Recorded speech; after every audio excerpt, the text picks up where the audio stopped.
Many U.S. citizens, and in some cases green card holders living outside the United States, are unaware that they have to file U.S. tax returns. They do. If their gross worldwide income exceeds a few $1,000s, they have an obligation to file a U.S. income tax return, regardless if they have any tax liability at all. Now, the good news for most U.S. persons living outside the United States is they probably don't owe any tax. Now, I can't say that conclusively. Each situation is unique.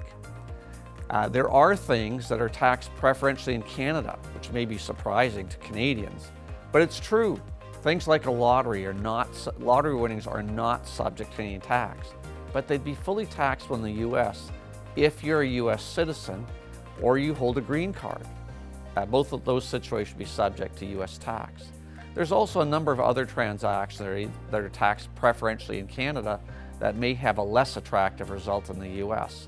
And those include things like stock options in Canada. Capital dividends are tax-free in Canada but are taxable in the U.S.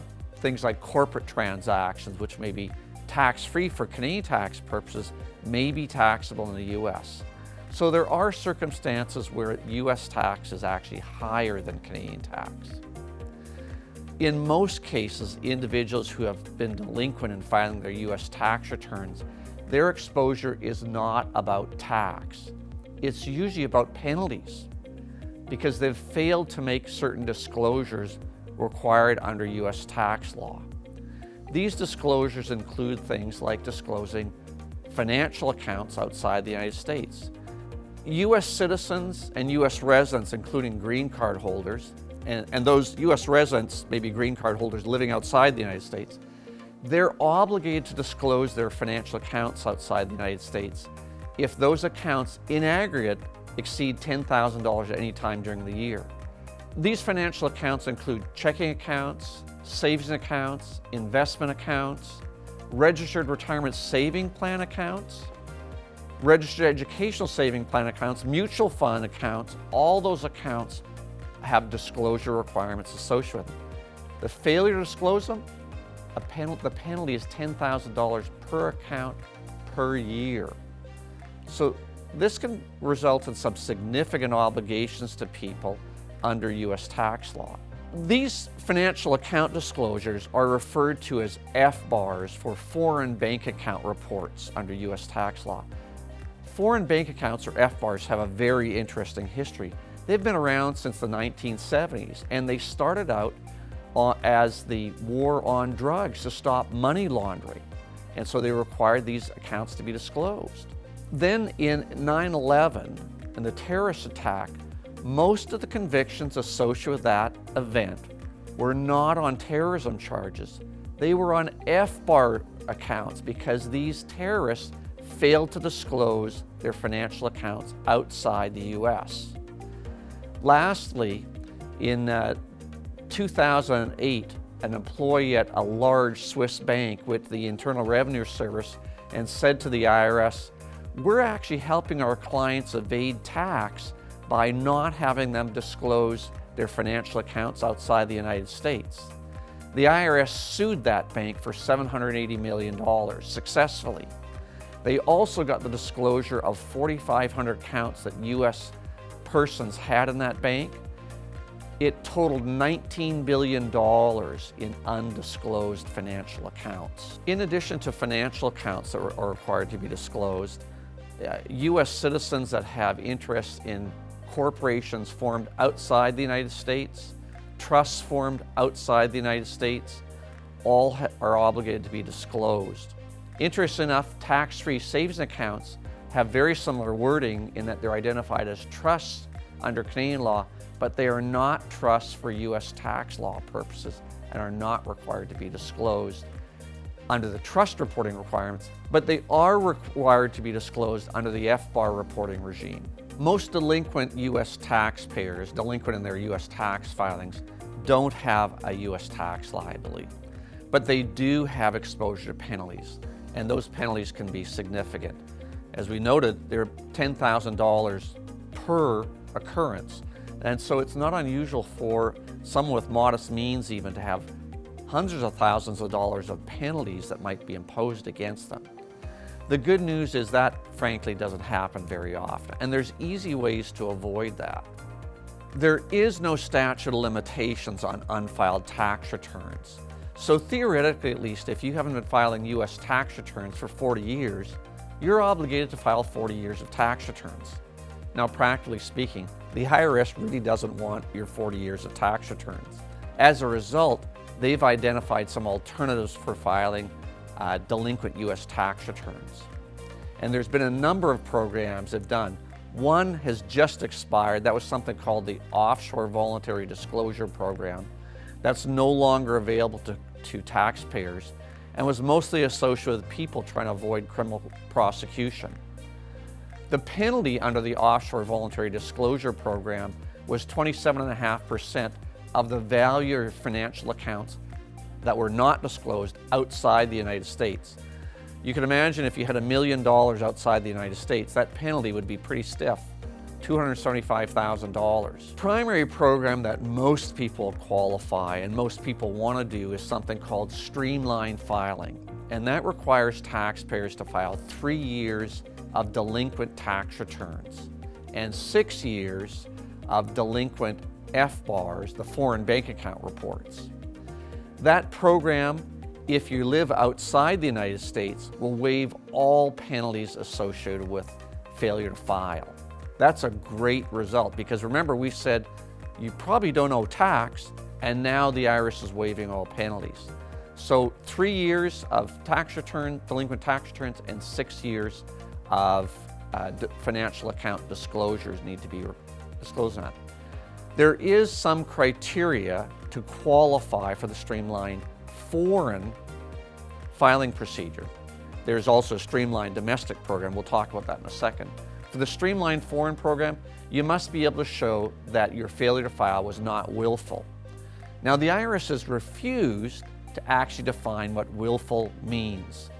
So what they've normally said is willful does not include things like apathy, negligence, just feeling like you're unwilling to file the tax returns.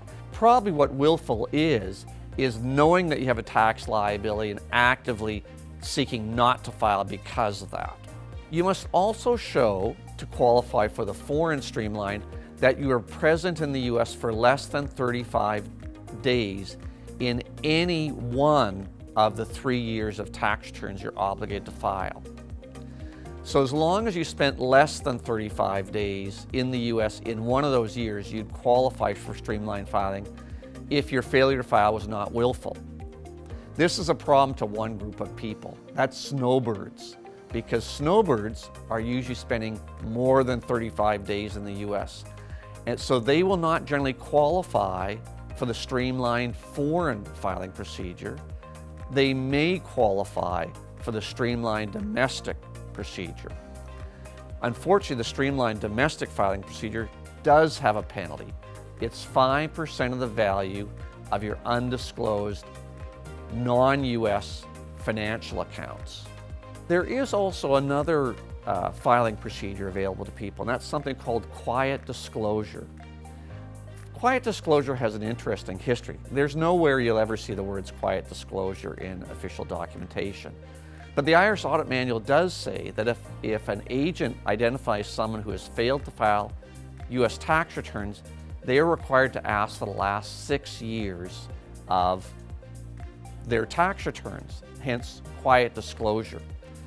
And that's as opposed to, some people say, noisy disclosure, where you tell the IRS you're filing something. Quiet disclosure is really, you file 6 years of tax returns with the IRS, no special procedures, nothing like that. Now, the IRS has said that you shouldn't file under quiet disclosure. In fact, I've actually had the privilege of asking the IRS commissioner personally that question, and he said, no, you couldn't use quiet disclosure.